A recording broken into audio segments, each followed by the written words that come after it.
Kembali lagi di Kato, kali ini bersama saya, Yasinta, yang akan membahas tentang 14 pola dalam biophilic design. Selamat menyaksikan ya.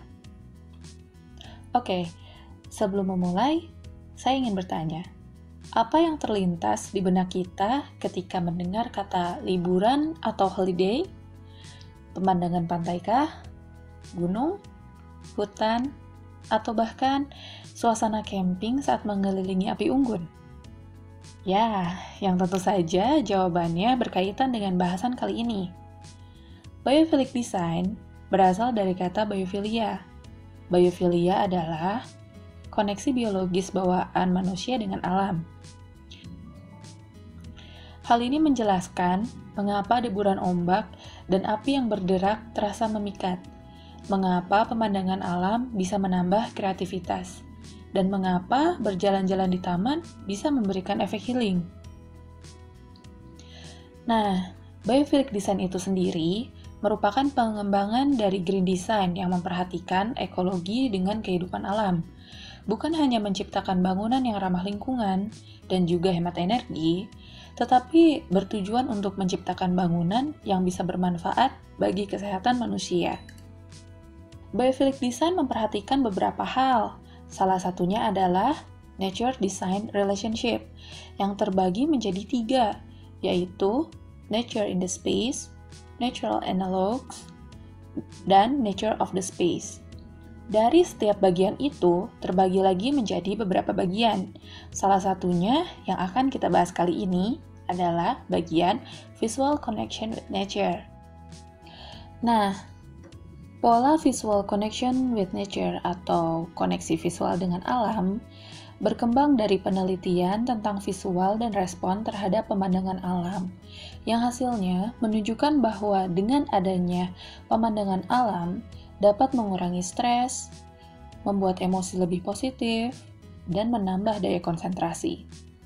Tujuan dari pola ini adalah untuk menyediakan sebuah lingkungan yang membantu setiap orang untuk mengalihkan fokus dan mengistirahatkan otot mata, serta fungsi kognitif yang lelah. Misalnya, apabila kita bekerja di depan komputer terlalu lama, rasanya kita membutuhkan suatu pengalih atau hiburan sehingga kita bisa lebih rileks dan kembali fokus bekerja. Agar tercapainya tujuan tersebut, terdapat beberapa pertimbangan desain yang harus dipenuhi. Yang pertama adalah prioritaskan pemandangan alam sungguhan daripada sebuah simulasi seperti video. Hal ini dikarenakan dengan melihat pemandangan alam yang asli akan ada efek paralaks yang merangsang mata. Kedua, desain layout atau tata ruang dan perabotan untuk memperkuat pemandangan yang diinginkan. Hindari menghalangi akses visual ketika dalam posisi duduk. Misalnya, apabila terdapat sebuah jendela dalam ruangan yang menghadap langsung ke taman, buatlah posisi duduk mengarah ke taman tersebut. Yang ketiga, prioritaskan keanekaragaman hayati daripada luasan atau kuantitas. Maksudnya adalah, mana yang lebih baik? Sebuah taman dengan berbagai macam pohon, bunga, dan semak, atau sebuah taman luas yang hanya ditumbuhi rumput yang terpangkas rapi. Keempat, mungkinkan peluang adanya aktivitas atau olahraga yang dekat dengan ruang hijau. Dengan mendesain sebuah akses yang mudah dicapai sambil menikmati pemandangan alam, dapat memberikan efek healing pada pengguna bangunan. Yang terakhir, rancang desain bangunan yang mendukung pengalaman ruang setidaknya 5-20 menit sehari.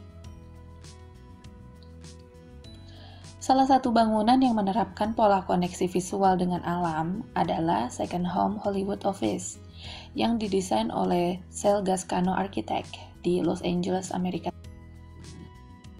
Bangunan ini merupakan sebuah bangunan tua yang diredesain oleh Sal Gascano Architect. Dan yang uniknya adalah, sang arsitek mengubah area parkir bangunan tersebut menjadi 60 bangunan berbentuk oval yang berfungsi sebagai bungalow dengan 4 ukuran yang berbeda.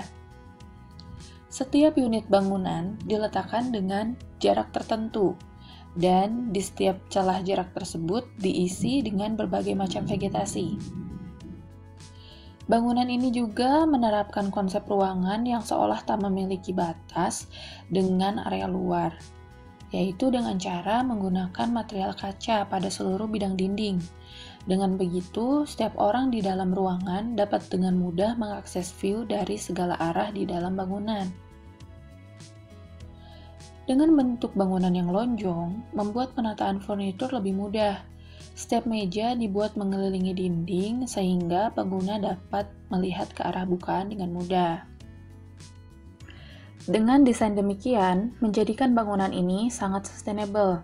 Bukan hanya menggunakan tanaman sebagai pembayang dan pereduksi panas, fasad yang bening juga mengurangi penggunaan lampu di siang hari. Penggunaan AC juga berkurang karena adanya sistem ventilasi silang. Bangunan ini juga mampu mengumpulkan 37.000 galon air hujan yang akan digunakan kembali untuk penyiraman.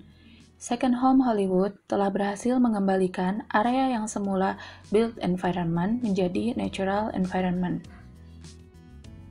Contoh bangunan lainnya yang menerapkan pola koneksi visual dengan alam adalah The New York Times Building Lobby Garden yang didesain oleh H.M. Whiteside Architect dan Cornelia Oberlander Architect. Taman ini merupakan bagian dari gedung New York Times yang didesain Renzo Piano di New York. Taman ini terletak di lantai podium yang diperuntukkan sebagai public space. Karena terletak di kawasan Times Square yang padat bangunan dan ramai oleh aktivitas manusia dan lalu lalang kendaraan, dengan adanya taman ini, meskipun tidak terlalu luas, tetapi cukup berperan sebagai area yang tenang dan memberikan suasana yang berbeda. Taman ini tidak hanya bisa dilihat saja, tetapi dapat diakses juga karena tersedianya walkway di taman tersebut. Selain itu, letaknya yang dekat dengan area sirkulasi membuat taman ini mudah untuk dilihat oleh pengguna bangunan. Lalu taman ini menjadi orientasi baru bagi pengguna bangunan yang jenuh dengan pemandangan urban. Tanah di taman ini dibuat menggunduk atau bergelombang, sehingga tidak terlihat membosankan. Selain itu, taman ini juga berfungsi sebagai background auditorium pada bangunan tersebut.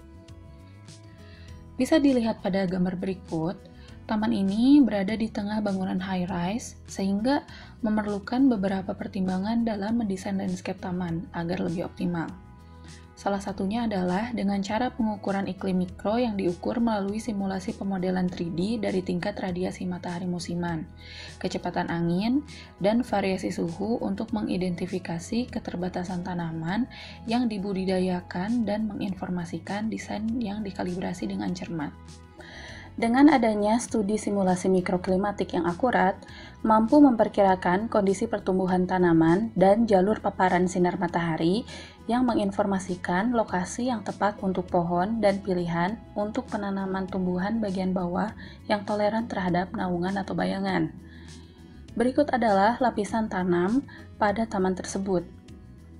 Mulai dari muka tanah, drainase, media tanam pohon berupa tanah, sistem pengairan dan deklorinasi, gundukan tanah bergelombang dan media tumbuh lumut, dan yang terakhir, pohon dan walkway.